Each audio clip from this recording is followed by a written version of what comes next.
اگر تم مسلمانوں والے اخلاق اپنا کے اس ملک میں رہو تو اسلام کی ہوائیں چل جائیں، لوگوں کے لیے خیر بنو۔ ایک صحابی نے کہا یا رسول اللہ میں چاہتا ہوں سب سے بہترین میں ہوں، تو آپ نے کیا کہا؟ تہجد پڑھ، روزے رکھ، نفل پڑھ، صدقے کر، خیرات کر، حج کر، عمرے کر۔ آپ نے فرمایا لوگوں کی خدمت کر، تو سب سے بہترین انسان ہو۔ اچھے اخلاق۔ ایک نے کہا یا رسول اللہ میں چاہتا ہوں میرا ایمان کامل ہو جائے، مکمل ہو جائے۔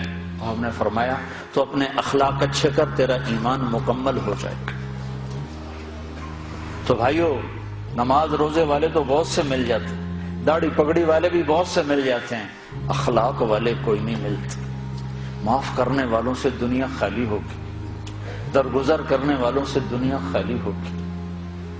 بیوی کو غصہ چڑھ جائے تو خامند پہ چڑھائی ہے، خامند کو غصہ چڑھ جائے تو بیوی پہ چڑھائی ہے، اولاد کو غصہ چڑھ جائے تو ماں باپ کی گستاخی ہے، ماں باپ کو غصہ چڑھ جائے تو اولاد کی ٹھکائی ہے، پٹائی ہے۔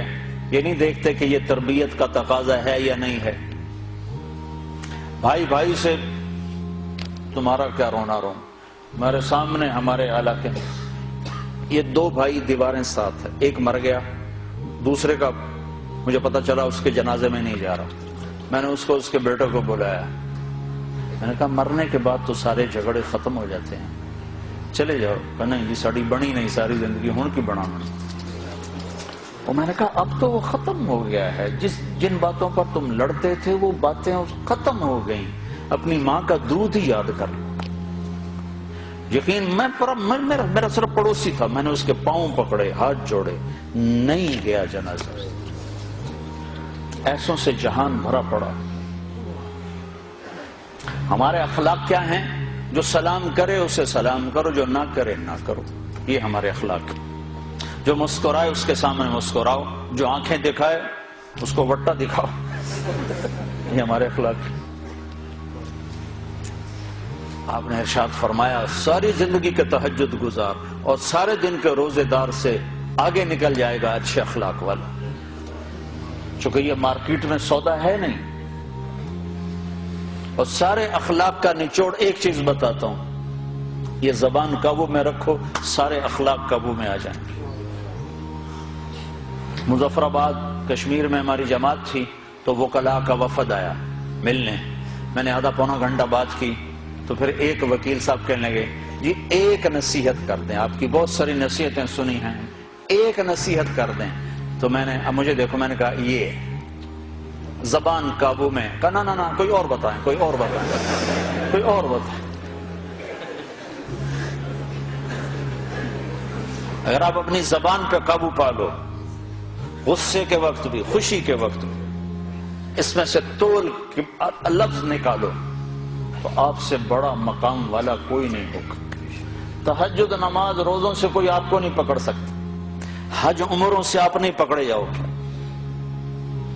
سعید انور اور محمد یوسف جب مسلمان ہوا تو یہ دونوں میرے پاس آئے تو کہنے لگے سارا زور لگ گیا کرکٹ پر، تو کوئی جنت کا شارٹ کٹ بتاؤ، زور ادھر لگ گیا۔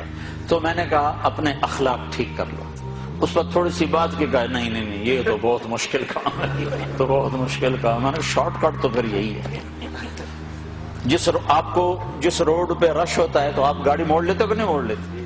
اب وہ پہلے کو کمپیوٹر بھی بتا دیتا ہے ادھر نہ جاؤ، ادھر ٹریفک بلاک ہے، تو آپ خالی روڈ جب ہوتی ہے تو آپ گاڑی بھگاتے ہو، راستہ کھلا ہے بھگاؤ جتنی بھگا سکتے ہو۔ تو میں یہ مثال دیا کرتا ہوں کہ نماز کے روڈ پر بھی بہت لائن ہے، بڑی لمبی لائن لگی ہوئی ہے، روزے کا روڈ بھی بھرا ہوا ہے، حج کا روڈ بھی بھرا ہوا ہے، عمرے کا روڈ بھی بھرا ہوا ہے، علم کا روڈ بھی بھرا ہوا ہے، لکھنے پڑھنے کے روڈ بھی بھرے پڑے ہیں، اور درس قرآن درس حدیث کے روڈ بھی بھرے پڑے ہیں۔ اخلاق والا روڈ ہی خالی، بندہ ہی کوئی، نہ کوئی مرد نہ کوئی عورت۔ تمہاری سزوکی بھی ہوگی تو مرسڈیز سے آگے نکلے گی، چونکہ وہ تو کھڑی ہوئی ہے، تمہاری جا رہی ہے، خدا کے سہارے چلی جا رہی ہے۔ نہ ڈرائیور کو خوبی نہ انجن کا کمال۔ ہمارے یہاں جو پرانی بسیں ہوتی نا اس کے پیچھے لکھا ہوتا ہے نہ انجن کی خوبی نہ ڈرائیور کا کمال، بس خدا کے سہارے چلی جا رہی ہے۔ تو میرے رب کی قسم تم یہ مرد عورت اپنے اخلاق اچھے کر لو، تمہیں پکڑ کو